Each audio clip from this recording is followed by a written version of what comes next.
Up in the next, we'll be talking about the sensory system. And sensory system has different sort of attributes, like for example modality, location, intensity and duration of that sensation. Different type of modality include pressure, pain, touch, heat or cold, etc. And these modalities are carried by different sort of receptors. Like for example pressure, which is mainly sensed by the Pacinian corpuscles. And the specialty about this Pacinian corpuscle is these are rapidly adapting.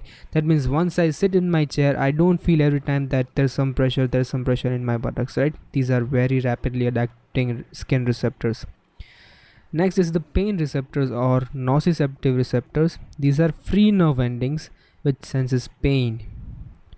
The touch is sensed by the Meissner's corpuscles, and thermoreceptors senses heat or cold. So Pacinian corpuscles are rapidly adapting touch receptors. Sensory system has following attributes: modality, location and intensity and duration of that. Which of the following receptors and sense organs are incorrectly paired? Receptors sensitive to sodium. Yes, they are in taste buds. It's depolarization by sodium which gives us taste.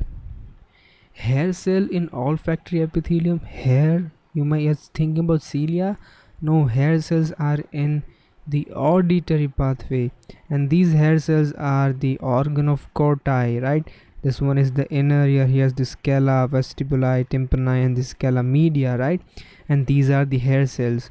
And when there is vibration, these membranes move and stimulate the hair cell. That means they are mechanical receptors. They respond to the mechanical movement of that membrane. Receptors sensitive to stretch are in carotid sinus. These are also mechanical receptor. We talked about stretch in the carotid sinus regulating the blood pressure. Which of the following does not contain cation channel that are activated by mechanical distortion? The Pacinian corpuscles, which responds to pressure, are activated by stretch in them. If I am feeling pressure in this area, that means I am stretching that Pacinian corpuscles and action potential is generated. Similarly, hair cells in cochlea, that is mechanically stimulated by the movement of that membrane. Hair cells in the semicircular canal, these are mechanical stimulated when you move your head one to other side. Rods and cones differ in all. Cones are for color vision and rods are responsible for dim light sensitivity. So they are different in light sensitivity, the wavelength and acuity of light, but both are activated by either depolarization or either hyperpolarization. The signal transduction is same for rods and cones. Either they are activated by depolarization or hyperpolarization. Visceral pain is poorly localized. Do you know why? Let's say you have a noxious stimuli in here, and that's gonna stimulate your pain fibers which are located in the mesentery, especially the visceral peritoneum. And this sensation of pain would go to your central nervous system. So your final common pathway is telling that yeah, there is some pain, but you don't know from which side the pain is coming. Your brain doesn't know from which side the pain is coming, because it is only the final common pathway which is telling that there is some pain. So you cannot exactly localize from where the pain is coming, which is different in skin. Skin has a dedicated supply in each side, so you'll know yes, here is the pain. Free nerve endings carrying nociceptive fibers are in the mesentery, especially the visceral peritoneum. That's why if you have splenomegaly, your spleen will enlarge and stretch the visceral peritoneum. That would stimulate the pain fibers and you'll feel pain. Same thing about the hepatomegaly. Same thing about intestine. When you have, let's say your intestine have bloated because of gas, or it is twisted or something like that. So main goal is to stimulate nociceptive fibers which are present in the visceral peritoneum. Okay, so next one is the reproductive system and the system because of which we are here, right? So let's begin with testes. Here is one testis and here are the septas which separates the convoluted seminiferous tubule, right? Here's the histological section.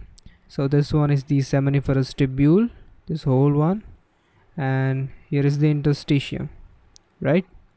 In the interstitium we have the cells called Leydig cells or interstitial cell, which are stimulated by luteinizing hormone to produce testosterone. What is the effect of luteinizing hormone in females? That is ovulation, right? So let's say you enlarge this section. So here is the basal lamina, and these are the developing spermatids, and this spermatid is now converted into spermatozoa. Now conversion of spermatid to spermatozoa is called spermiogenesis, and this production of new spermatid is called spermatogenesis. And these are the Sertoli cell, which provides nourishment to the spermatocyte, and it also helps in spermiogenesis, that means conversion of spermatid to the adult sperm, right? So testosterone is mainly produced by the interstitial cell or Leydig cell. Sertoli cells can play a key role in which of the following process? It's spermiogenesis, conversion of spermatid to adult spermatocyte. Spermatogenesis occurs at temperature lower than the core body temperature. This question is boggling our mind since our high school, because of that testicles are located outside the body. Next is female reproductive system. Let's suppose you have LH surge on the day 14, and day 14 is the time for ovulation, right? Let's say you release one ova, and after that ova once reaches here, at the same time, let's say you deposit sperm in the uterus. Now there's one problem with the sperm. This sperm cannot fertilize unless it washes its head, right? Look at this dirty head. It has glycoproteins inside that.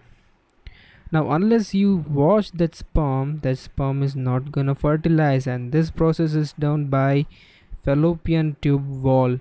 The sperm rubs his head in the fallopian tube to clear that glycoprotein layer. This process is called capacitation, and that is done in the female genital tract in the fallopian tube. Now this sperm is smart with shining head, right, and that is now ready for fertilization.